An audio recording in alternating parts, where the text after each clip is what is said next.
This morning we'll be concluding the Ayodhya Kanda section of Valmiki Ramayana. Just a little, two reminders before we carry on. One reminder is something that Bharata Muni said to Bharata. Bharata Muni saw the three queens. Who are these illustrious ladies?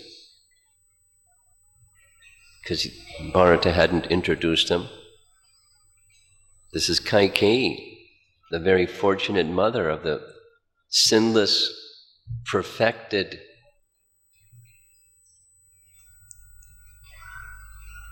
Rama, my beloved elder brother.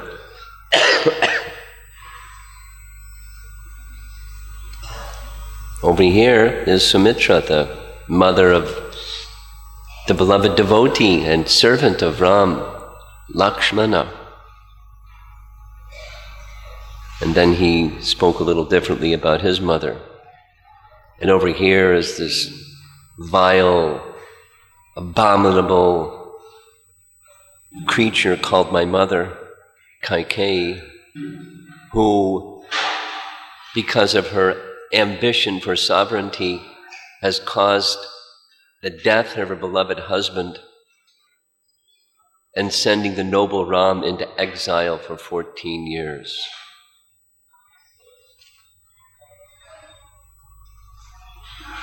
And Kaikeyi was standing right there. So Bharadwaj said something that Ram has also said multiple times. I'm going to say it again.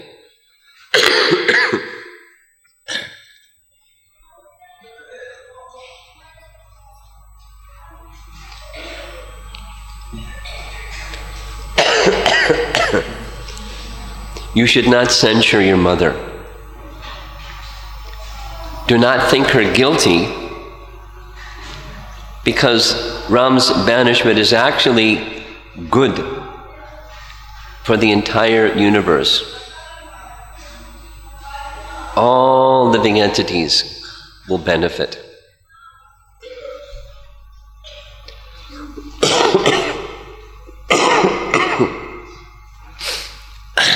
So that's the big picture. In one sense, the benefit is Ravan is going to be killed. We heard earlier. Mantra, some versions of Ramayana say mantra was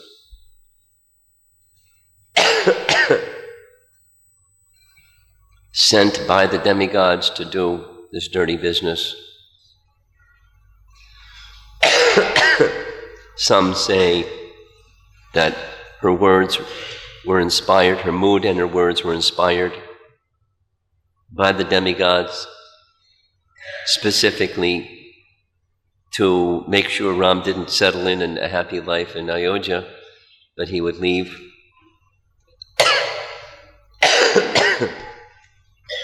And take care of his business of killing Ravana. But then there's a much grander benefit for the whole universe. And that's beyond the immediate. That's here today. We're hearing the glorious pastimes of Lord Ramachandra.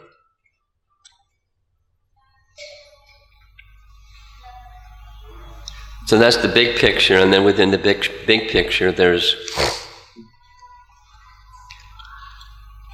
ecstatic love. We discussed a little bit yesterday about ecstatic love in reference specifically to Chaitanya Mahaprabhu, who showed the highest stages of ecstatic love, and that is the love of Srimati Radharani for Krishna. He felt those feelings, he displayed those emotions, his bodily transformations exhibited exactly the science of rasa. It's not that Chaitanya Mahaprabhu only experienced those things. The personalities in Krishna's Leela experience those things, and the personalities in Ram's Leela are experiencing and exhibiting those things. And there's no conflicting emotions, meaning rasa-basa. There's no flaw like that in Valmiki's writings, or Shukadeva Goswami's writings for that matter, because it's coming from this platform of perfection. So a mundane author cannot do that. The mundane author is always going to have imperfection and flaw, both in fact as well as emotion. So the rendering won't be the same. Our primary source, let's put it this way, ask anybody in the Hare Krishna movement, what's the goal of life? So that you get different answers, but largely to awaken love of God, to come to the stage of Krishna Prema, which is similar to what I was saying at the very beginning and repeating, and I'm going to repeat it again, to become attached to the Supreme Personality of Godhead, to reawaken that loving attachment, because without loving attachment, there's no love. Without attachment to the person, there's no love. There's duty, but there isn't love without attachment to the person. So, Bhagavatam, well, as Rupa Goswami teaches, those of you that are a little familiar with nectar devotion, there's this term, alambana in Sanskrit, which means stimulations for ecstatic love. And sthayi bhava is moved by those stimulations for ecstatic love. Not going to give a nectar devotion class, but the comparison is just like in an automobile. This is used in a modern sense. There's a drive shaft.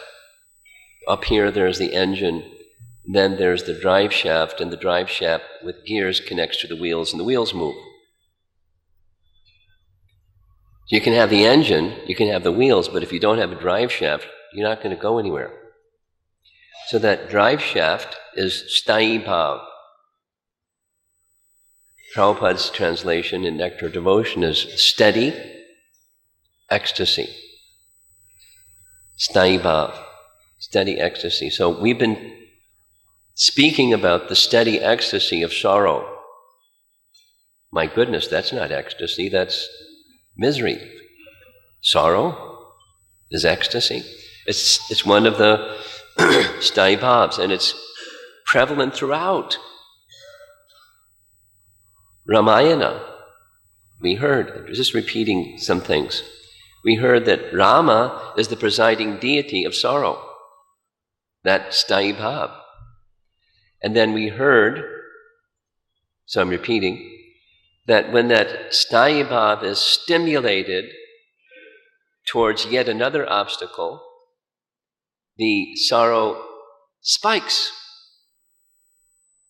Shoka, great distress, great distress.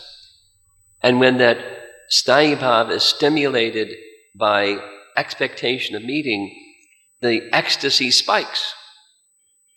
And it looked like happiness, and it looked like sadness. Those mundane happiness, sadness things are mundane. It's all about a misconception of self called false ego, and I'm happy and I'm sad. So we're not going to experience ecstatic feelings without being attached to the engine through the medium of the drive shaft, and then the wheels can turn. By hearing these, it's really elementary. The science of nectar devotion is very profound, but hearing what we're hearing is providing each of us an opportunity for stimulations of ecstatic love. We're far from it because we're not attached to Ram. We're not, and Ram, we heard earlier, is within Chaitanya Mahaprabhu, as he said to some of his associates who were dear devotees of Ram, "For I will be Ram for you. When you see me, you'll see Ram." Remember, Murray Gupti wrote on his forehead in tilak, Ramdas. And so you're Ram's devotee, you're Hanuman, and I am your Ram. So we're Krishna bhaktas, and within Krishna is also everything, because Mahaprabhu and Krishna are the same personality, not different personalities. And within Srimad Bhagavatam, which is our primary source for stimulations of ecstatic love, for hearing the qualities and form and pastimes and name and activities of the personality of Godhead, Bhagavatam is our principal source. And within Bhagavatam, there's a whole long section about Ram. So we're not uninterested. We're interested as followers of Mahaprabhu. We're primarily interested in Krishna. And an aspect of Krishna is Ram.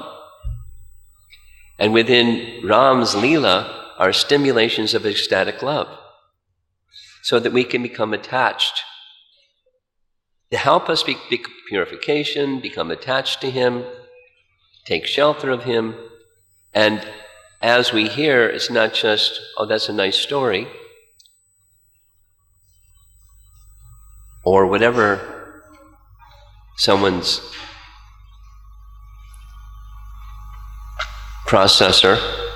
data processor is processing, their mind is processing.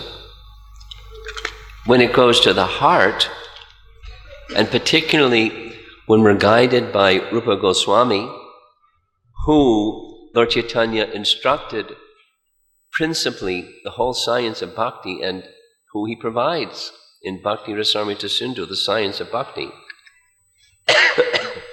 we can hear with that kind of an ear. Even if you don't know the science of rasa and the science of bhakti, go on hearing. Because the potency of stimulation of ecstatic love is there. The potency for purification and wiping away mountains and mountains and mountains of ignorance and passion, and being lifted just by that sound vibration. The potency is there. Whatever our position is, go on hearing. In Prabhupada's words, try to understand.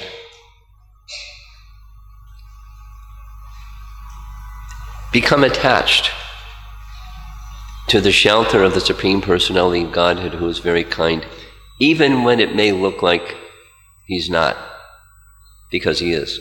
It's just His nature. And we'll hear something a little bit later where Ram says that to Kaikeyi. Very interesting.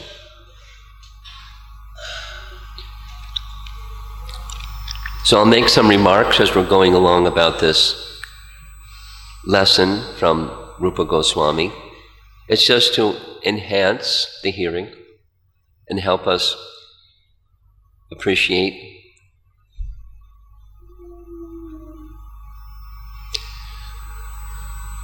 there's details and details, and details are very, very nice. They're not.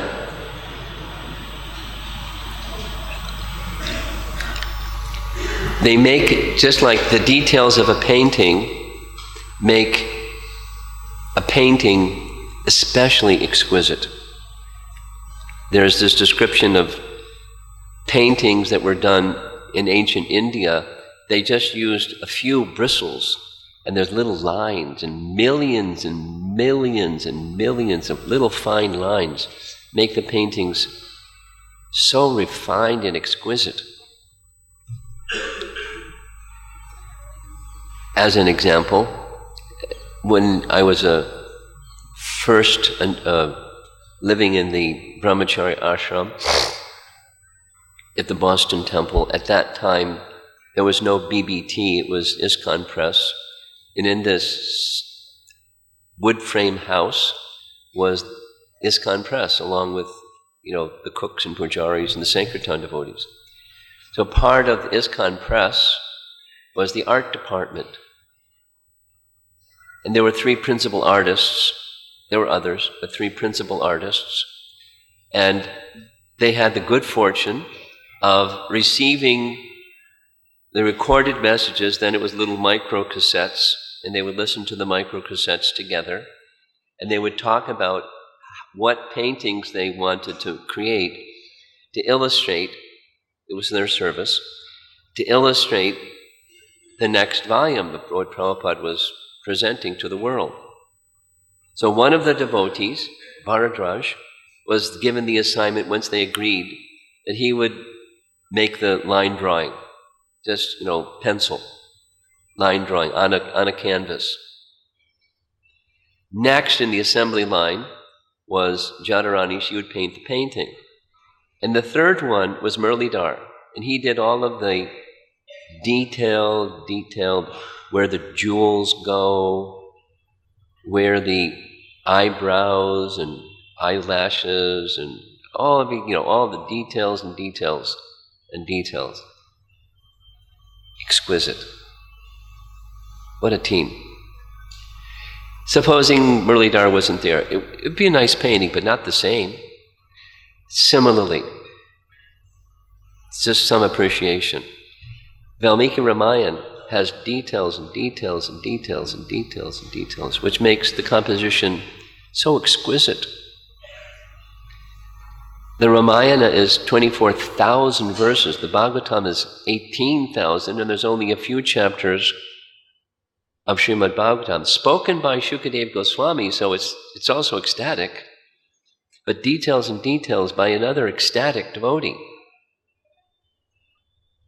A perfected being, not creative writing 101. Perfected soul, describing details and details, each of which make the picture complete. It's very exquisite, and it stimulates ecstatic love. That's what we're doing. And our consciousness may be wherever it is, here or somewhere. But that's the sound vibration is doing that. From a spiritual platform through sound vibration. That's our process, that's our Bhagavad Dharma. So the author, in this case, principal author, is Valmiki, honored by our acharyas, again and again by our founder acharya, honoring Valmiki. And the main substance of what we've been hearing and narrating is Valmiki Ramayana, with some exceptions. What's the goal? To become attached to the shelter of Ram, because he's so kind, he's so loving. And again, we'll hear more about that kindness of his. Okay, so where we left off in the concluding portion of Ayodhya Kanda, Bharata, having received direction from Bharadraj Muni, is heading towards Chitrakuta mountain, where we are presently. And in the distance, he sees the Chitrakuta mountain. He describes what he sees And now he's becoming ecstatic because the obstacles of separation are being removed, and his joy, the bliss of the sthai bhav of sorrow, of separation, is now spiking to bliss, emotionally. And these are transcendental emotions. I'm just saying it a number of times so we don't think otherwise. We're getting a picture of the spiritual world. Rupa Goswami wrote a verse that was quoted by Prabhupada from time to time. Rupa Goswami's verse was one of them. If you at all have attachment to family life and worldly pleasures, don't go to Keshigat. Because at Keshigat, you'll find this young boy holding a flute, playing upon his flute with eyes that are dancing like his fingers on his flute, and your mind will be so enchanted you'll forget all of that. So don't go there. It's a literary technique of saying go there. But what you leave behind is not your family, but the mundane affinity for being the enjoyer of that. Then comes this, duty, and then the purpose of that, the higher purpose of that, is attachment to Krishna. Pleasing Krishna. Do your duty for that purpose, which is the glorification that we heard repeatedly about Bharata. That was his one contemplation. He's an exalted personality in Ramayana.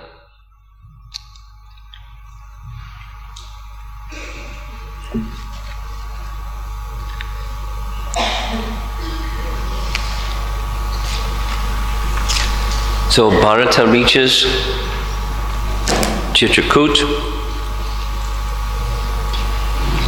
The army is now set up in their camp, and Bharata is feeling joy. Remember, just yesterday we heard the sorrow spiked when he heard from Guha how Guha had taken the hair of Ram and matted it with some kind of sap from a tree and made it into dreadlocks and piled that on his head, and his sorrows just went through the roof, sobbing and sobbing and sobbing. Just a little while ago, that was his mood. The same sorrow is now becoming a happy experience. They're both happy, just different modes of ecstatic love. So he points the way to Chitrakuta.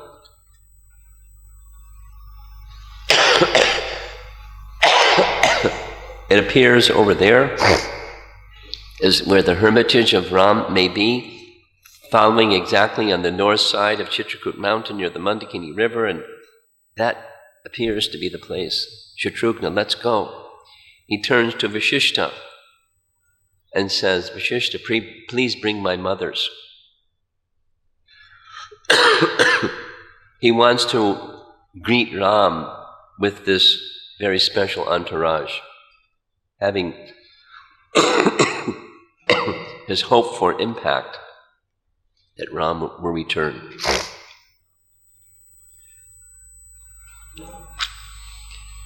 So there goes Bharata, followed by Chitrakuta, followed by Sumantra, who is also very eager to once again see Ram, and off they go. And as they're approaching this place from a distance, he sees signs that indicate he's getting closer. So those signs enliven him further. His bliss is rising. He sees leaf huts where ascetics live. He sees piles of broken wood to be used for burning. He sees piles of flowers to be used for worship.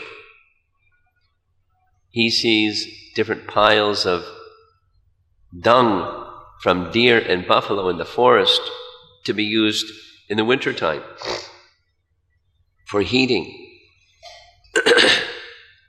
He sees along the way cloth and kusha grass tied together, indicating the path after going to the Mandakini River, how to get back to the hermitage, because there's no pathway through the forest, it's just forest.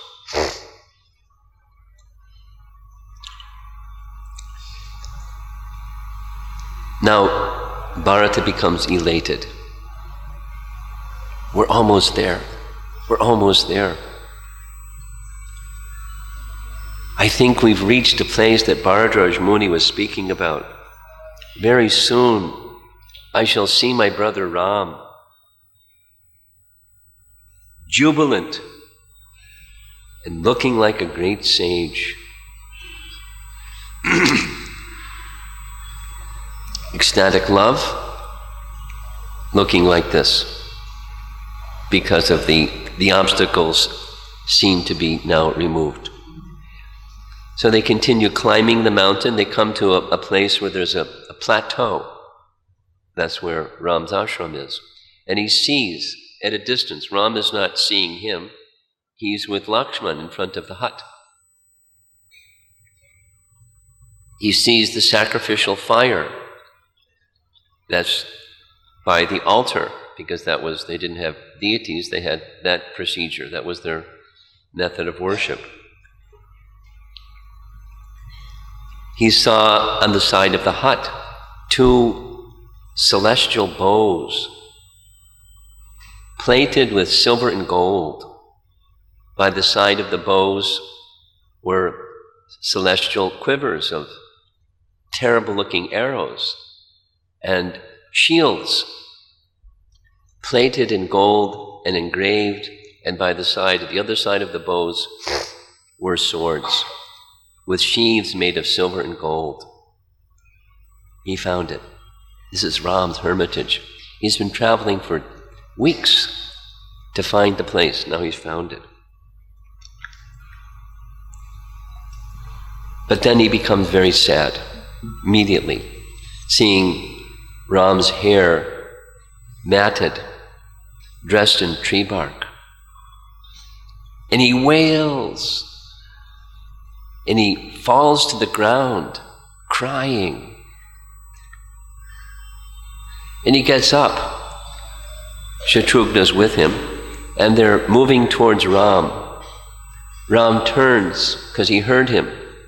Ram turns and smiles.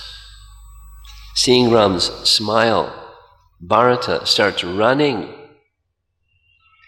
And he loses his footing even though the ground is flat, and comes before Ram. Voice choked, fell before him, looks up. What great misfortune! Here, the monarch of the world, who should be seated in a royal throne, is sitting on grass surrounded by forest deer. The exalted soul who should be wearing royal garments is dressed in tree bark. And all of this is on my account. Fie on me, what a terrible person. The shame of the whole world. Humility, profound humility. It's not just poetic words, he's feeling these feelings. And then another ecstatic symptom that we heard earlier, his body temperature has become like fire. So his face and his whole body is perspiring. He's crying. He wants to touch Ram's feet like he wanted to touch the feet of his father when he saw Kaikeyi. He can't do it. He's feeling ecstasy and shame, bearing the burden of infamy. He could only say once, "O noble one," and fell to the ground again in front of Ram. Shatrugna's right behind him. Shatrugna's mood is the same. He falls at Ram's feet. Ram begins to cry. He picks them up and embraces them both. At a distance, Lakshman embraces Bharata, Sumantra and Guha. Ram comes and greets them also. So now there's this assembly at Ram's ashram. The next scene is Ram starts to instruct Bharat and ask questions. Why have you come here without our father? I hope all is well in Ayodhya. As long as our father lives, show him all respect. So he's the instructor, the elder brother, giving instruction because he knows that Bharata has that mood, seeing him as the instructor, the master, and he's the servant. You look pale and emaciated. Nonetheless, I'm very glad that you're here. But can you explain this ascetic clothing and your matted hair? And you're to be the ruler of Ayodhya. That was what Father wanted. Why are you dressed this way? Then he says, I think your love for me is very deep. And he's patting and just rubbing the head of Bharata out of affection, like father to son. Ram sees Guha, who is in a relationship of friendship. So Ram isn't so absorbed in Bharata, he's neglecting everybody. He smiles at Guha. And the scene, so Valmiki is giving this the scene of simultaneously reciprocating affectionate love according to each of the persons who are present. That's Ram.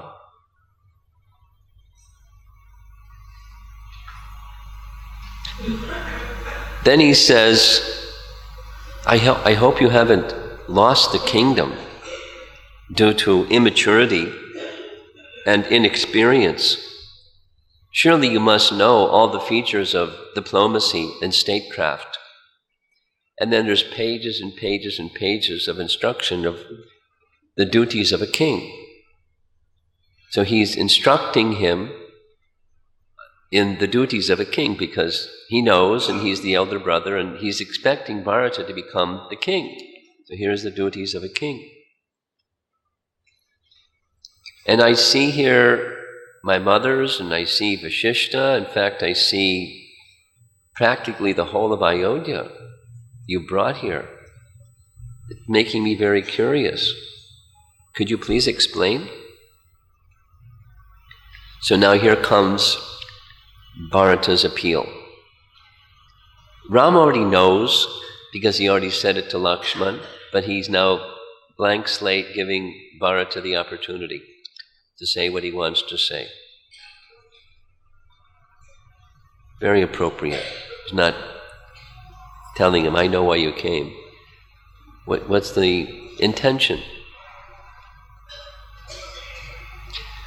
Bharata's messages are three. His first message is, because he was asking why his father not here. Our father, carrying out the difficult task of giving to him by Kaikeyi, out of grief for the loss of his son, he's departed this world.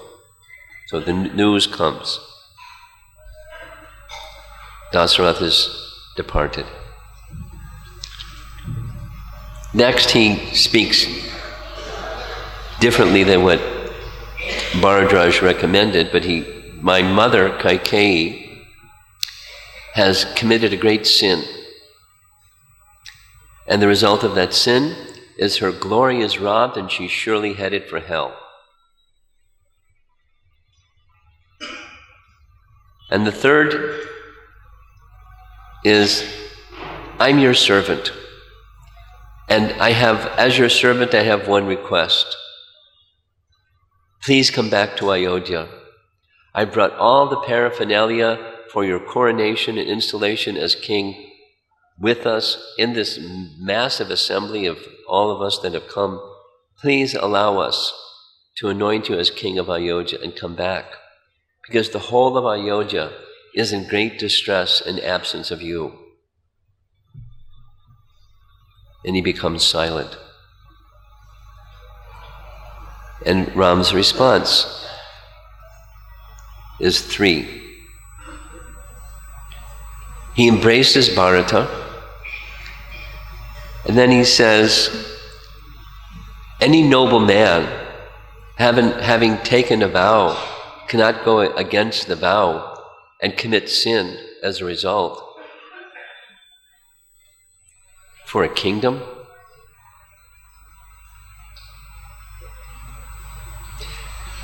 Then he says, reassuring words, I don't find even the slightest of fault in you. So that's a big relief for Bharata to hear. And the third thing is, he admonishes Bharata, don't despise your mother. And he gives a reason why. Superiors have full privilege and facility to instruct their subordinates however they like. Our father has requested me to go to the forest and live as an ascetic for 14 years. And our father has requested you to become the king. And just as that is perfectly within the prerogative of our father, it's within the prerogative of our mother, Kaikeyi. So don't speak badly because she's given some instruction for you. Rather, be obedient and follow the instruction. And then he reaches this conclusion. This is like the theme throughout. All these people saying, please come back, please come back. We must follow the path of righteousness. And our superiors have instructed us, for me this and for you that, and simply obey the duty side. Then a whole scene comes. He first was addressing Bharata's feelings and his appeal. Next comes his feelings, and his feelings towards his father. So then his emotions erupt. He turns to Sita and Lakshman, expressing to them what they've already heard, but now he's directly delivering the message. Your father-in-law has departed this world, and the world is now without an emperor. And Lakshman, our father, is gone. The place of shelter that we've always had throughout our whole life is taken from us. And the 3 wept. It says Sita burst into tears. She couldn't even look at Ram, crying and crying and crying. This is, not a worldly emotion. It's a transcendental emotion from the goddess of fortune. Now, we don't find this in Vaikuntha. The goddess of fortune crying because her father-in-law has departed. So it's at the topmost stages of Vaikuntha Haridam where sweetness becomes stronger. Now, sweetness looks like bitter, but it's an ecstatic emotion. So if you don't want ecstatic emotions, then don't get attached to Ram or Krishna. And if you get attached to Ram and Krishna, expect ecstatic emotions. And sometimes they're going to look like this, and sometimes they're going to look like that, but don't think of them in a mundane way.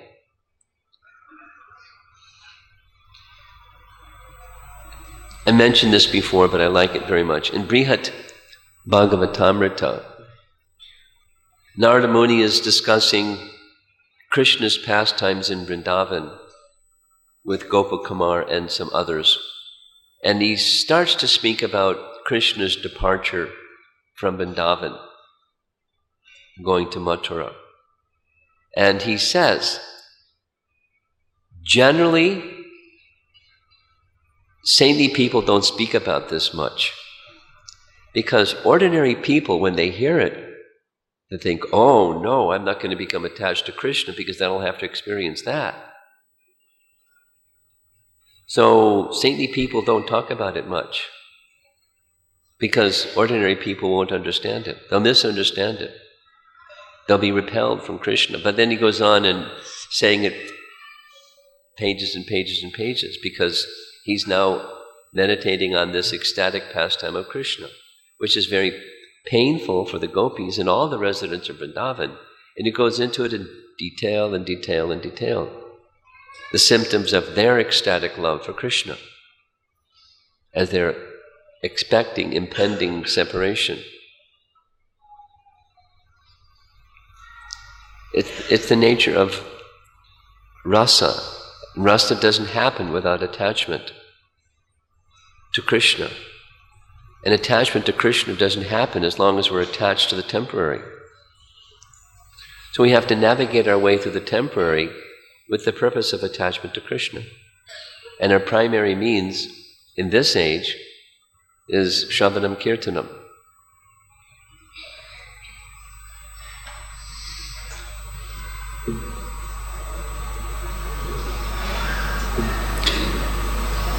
So Ram is feeling great grief.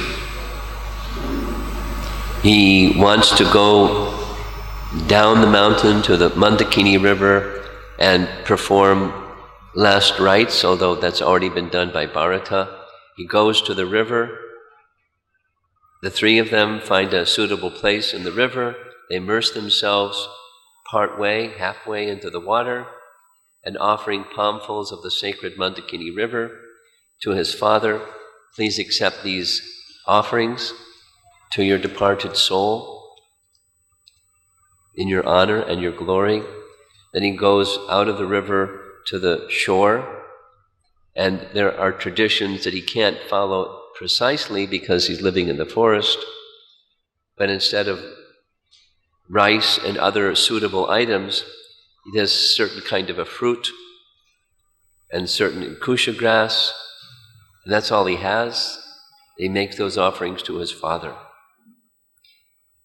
And then with Vashishta and the others, they go back up the mountain and start wailing so loudly. It sounds like roaring of lions. And from a distance, the army hears the roaring of the wailing of the royal family. And they understand from that, Bharata found Ram. And they're now lamenting the departure of Dasarath. We're so eager to see Ram, let's go. So with the queens, led by Vashishta, they follow the path towards the ashram of Ram. Kaushalya sees on the side of the river the very paltry items that were offered by Ram to his father, and she feels very sad because of his destitute condition. That's the best he could offer to his father, the royal, opulent Lord Ram.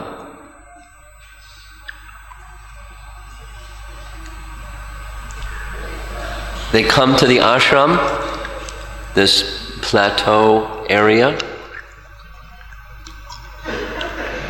Ram offers his obeisances to Vasishtha. The two, Vasishtha and Ram, are seated on a wooden seat side by side. The queens are crying, weeping, seeing Sita and Ram dressed in the way that they are, in ascetic attire, particularly Lakshmana and Bharata. But Sita is dressed in this very simple way, and it's very painful for the queens to see them. Kaushalya steps forward, and with the cloth of her sari, she brushes the dust from the forehead of Lord Ram, very affectionately, like a mother will do. And then she turns to Sita and says, "Seeing you like this, how are you surviving in the forest? Your face appears pale and withered. The grief that I'm experiencing blazes like a fire fed with abundant fuel." Ecstatic emotion. Shoka, ecstatic. It's another world. Ecstatic love for Krishna is another world. It's not this world.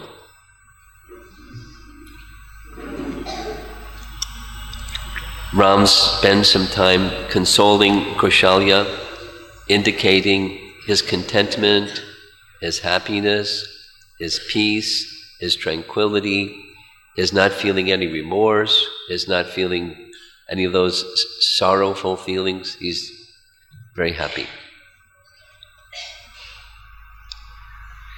Lakshmana offered similar words to console Sumitra. Now, Bharata tries again. There's Vasishtha and there's Ram. Bharata comes and sits before Ram and makes his appeal second time over.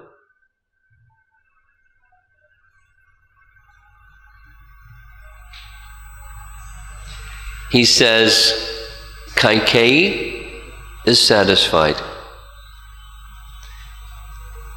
I'm now the sovereign king. And because I'm the sovereign king, I turn it over to you. It's now yours. Let the world see you ruling in Ayodhya, and everyone will become happy. And all of us who will come here to receive you will also be happy.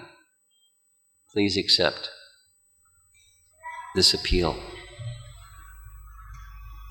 Ram refuses, taking the same position. It's like a refrain. I've made a vow to uphold the word of my father. I shall not deviate. So he tries again and offers different arguments. Here's some of them. You alone are qualified to rule the world. Although I'm born of the noble Dasarath, knowing what I know about what is right and wrong, how can I take the position that our entire line in the Ikshvaku dynasty has always had the firstborn son rule? How can I take the position? How can I be unrighteous and do that?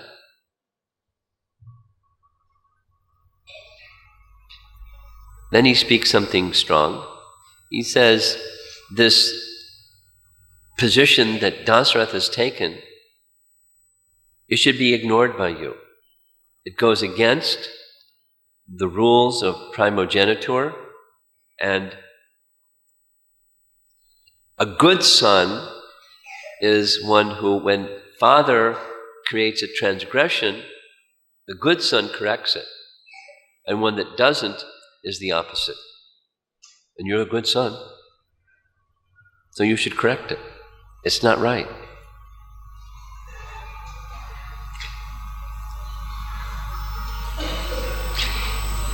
If you have the spirit that you want to undergo hardship, fantastic, become a king. Lots of hardship.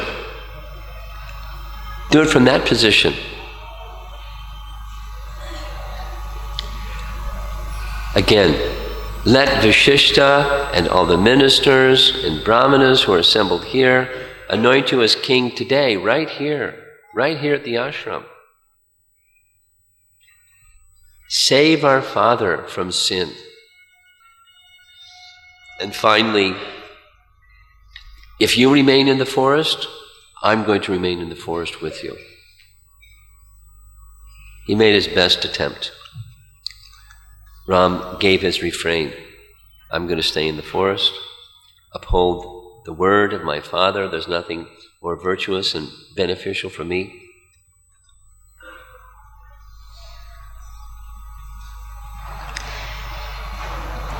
And then he gives his reason, or at least some reasons for not returning. The word of our father, as you know, you're the son of Dasarath and Kaikeyi. Before, he reminds, before Kaikeyi was given by Ashvapati in marriage, Ashvapati required, your maternal grandfather required of our father that Kaikeyi's son would become king. That promise given by our father came even before all of this. We have to uphold the word of our father.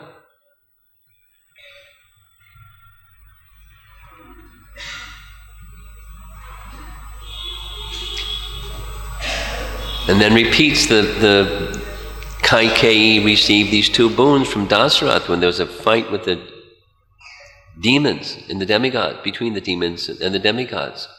Kaikeyi saved his life, and indebted to her for saving his life, he gave these two boons. She has every right to ask this, and our father has uttered, we have to uphold the word of our father. Again, our father said, I go to the forest and rule the beasts, and you stay in Ayodhya and rule the citizens of Ayodhya.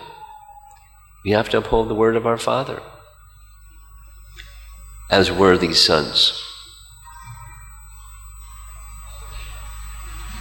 The obstacle, Ram's determination, isn't moving. So the next scene, without too much detail, is Jubilee. Those of you that remember from the first morning, there were a number of ministers headed by Sumantra. We heard a lot about Sumantra. We heard something about Siddhartha. Siddhartha is the one that refuted Kaikeyi's argument that says Sagara sent his son to the forest. So what's wrong? Dasarath can send his son to the forest. But that's because Asamanjasa did these abominable, sinful, murderous activities, and so he was banished to the forest. What is that sinful thing that Ram did? Please tell us very clearly. So Siddhartha was one of those ministers, and Jubilee was one of those ministers. So Jubilee makes a mistake out of his love for Ram, and he makes an atheistic argument,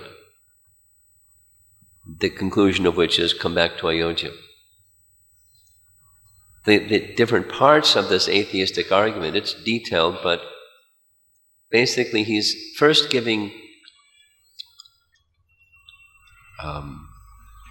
transcendental knowledge about the soul, Sankhya philosophy. The soul and the body are different. We're not the body. And anyone who thinks in terms of the body is a fool. So who is really our mother and who is really our father? Give up that idea, it's illusion. Next, really all you have is yourself. And all you have is what's in front of you.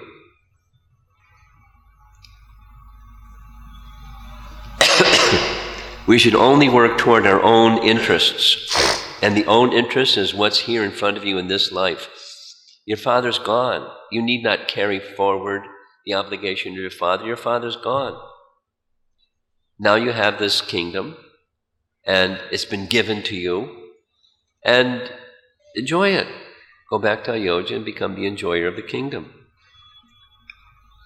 Then he speaks about the third part of his argument is those brahmanas and ascetics that undergo austerity so that after this life they can become the enjoyer of something in this life, but the next life, there's nothing beyond this visible universe. Do not depend for your happiness on anything outside of that which you can see and immediately experience. Whoa, that's one of the ministers.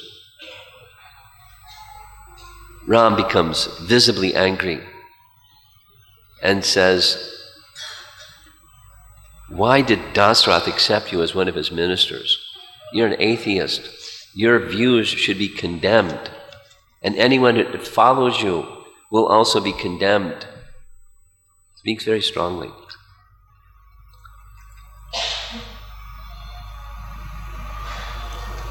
The path of hedonism.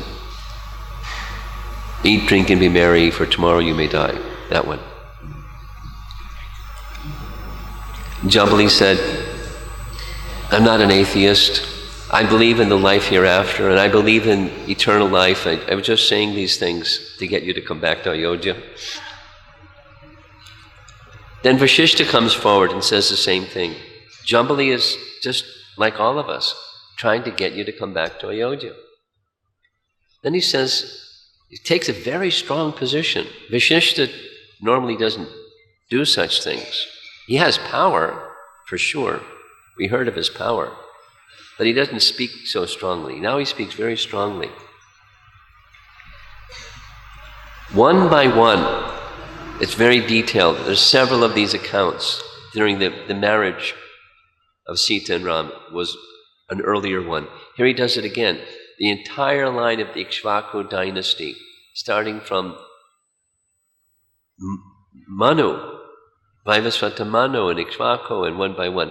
It's the eldest son, it's the eldest son, it's the eldest son, it's the eldest son, one by one, it's the eldest son. You're the eldest son. Ram, I'm your preceptor. Ram, I'm the preceptor of your father. So the words of your father should be given a subordinate position to my words. And I'm giving you an instruction. Return to Ayodhya and become the king. I command you, accept the throne of Ayodhya. Whoa! What's Ram going to say to that? He says something similar to what Bhishma Dev said to Parashuram when he said, either you marry Amba or fight. He said, well, the instructions of a guru can be neglected if it violates principles of Dharma. So a principle of Dharma is, I have to uphold my word and the word of my father. I can't follow your instruction.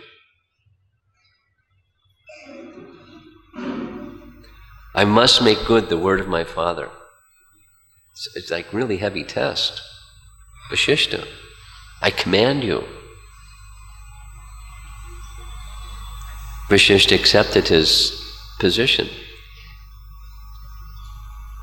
Valmiki says he actually knew that there's a higher plan, but he couldn't help himself because of his love for Ram. So there we go, the duty, the head and the heart. There's this thing that goes on in our devotional lives. Also, the head and the heart. And what's going to rule?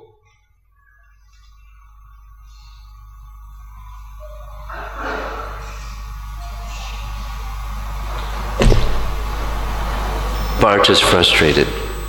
He says, I'm going to give up my life.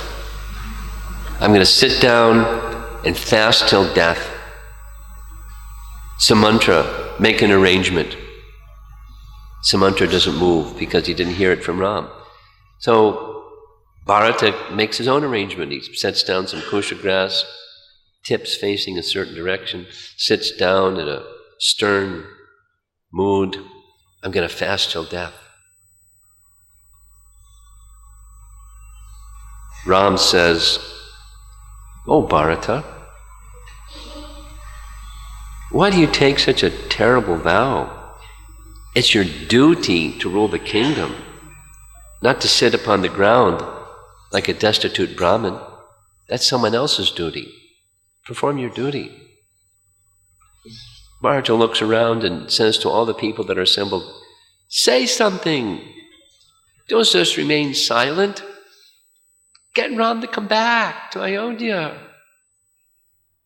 From the assembled persons, one elderly Brahmin steps forward and says, "We're feeling the same feelings that you are. But it's very clear, Ram's not going back to Ayodhya. So what can we do?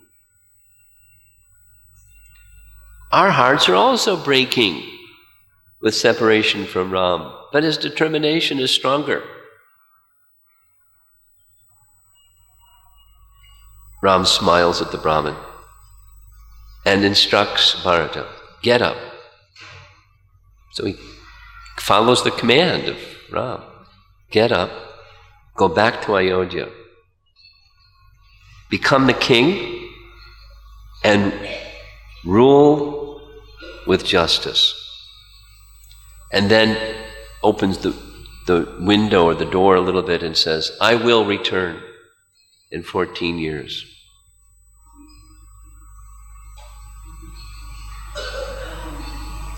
Then Bharata tries again. "If our father's order must be followed, let me follow the order of our father and you go back to Ayodhya and rule." Ram says, "It doesn't work that way. One can't follow the instruction of another. It's not how it works. You're instructed to accept the throne, and I'm instructed to stay in the forest for 14 years. Follow the instruction. That's our duty." Bharata tries again. "How is it possible? Only you have the strength. Even our father depended on the wisdom that he got from you. How am I going to fulfill this purpose of becoming the king? The whole kingdom will be ruined under my rule." Then Ram says, he's expert. Ram says, "You're showing this wonderful quality of humility. This wonderful quality of humility will allow you to rule. Because you should accept guidance from the ministers, and that will be the intelligence that will allow you to rule. It is the order of our Father. Go back and rule the kingdom."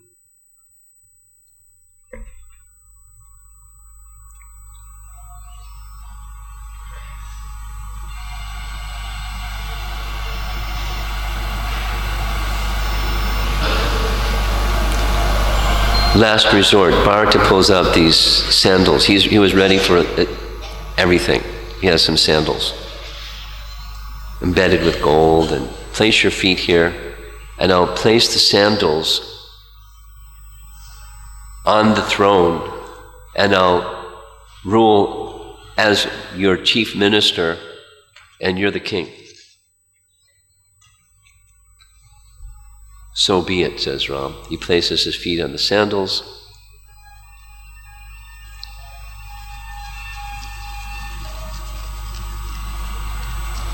There's one very important message.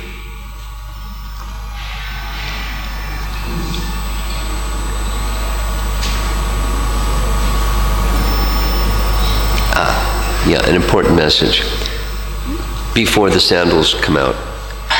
I give my promise that after 14 years, I'll return to Ayodhya. This is Valmiki Ramayana. I'll return to Ayodhya and I'll rule the kingdom. Yay! But I won't come back before the 14 years has expired.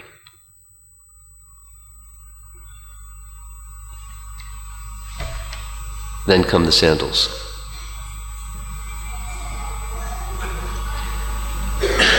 So it's a win-win situation. Ram doesn't have to be the king. Bharata doesn't have to have the infamy of Kaikeyi's wish. Ram will rule, but he'll rule on behalf of Ram. So Kaikeyi wins, and Bharata wins, and Ram wins, and everybody wins. Now in the Adhyatma Ramayana, as everyone starts to depart, there's this scene that's not in Valmiki Ramayana, where Kaikeyi comes privately before Ram and says, I'm entirely ignorant and have acted like a fool, crying. But now I understand that you are the eternal Supreme Person, who would not be bewildered upon seeing your human pastimes. O Lord of all beings, please forgive me and destroy my attachments for family and wealth.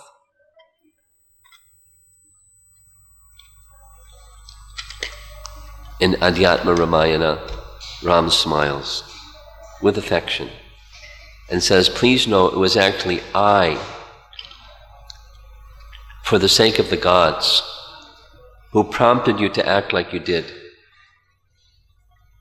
You are not to blame, nor am I angry with you. Hardly anyone knows my real nature. I am never affected by desire in the same way as ordinary men. I act simply to reciprocate the service and the love that I am given. Kaikeyi, please return to Ayodhya and live peacefully. Think of me day and night, and you will soon be freed from your attachments to this temporary world.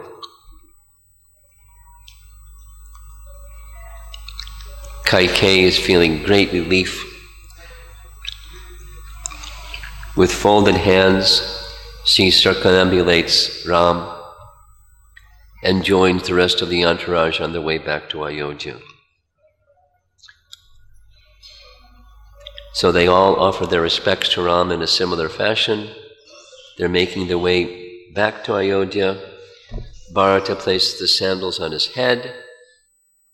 Different versions say he carried them all the way back on his head. Another version says he placed them on the elephant of Dasarath, the royal elephant, with the right umbrella above the sandals. He returns to Ayodhya.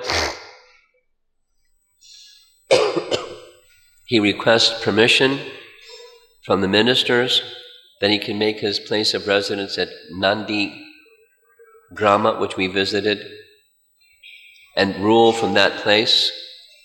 Ministers said, how could we disagree? He takes the sandals ceremoniously. The whole of Ayodhya follows him. He places them on a throne in Nandigram. He lives in a grass hut with Chitrakuta. Now, we heard when we were there, he lived in a cave, but Valmiki Ramayana doesn't say that. He lived in a grass hut. And every day, he would make a report of the activities of the kingdom to the sandals of Ram. Whatever gifts he received from the public would be offered to the sandals of Ram. And in this way, he ruled Ayodhya for 14 years until the evening that Ram returned, because he had taken this terrible vow: if you do not return in 14 years, I'll take my life. So it's one of the impetuses for Ram to hasten, get on Pushpaka Vimana, and get back before Bharata takes his life.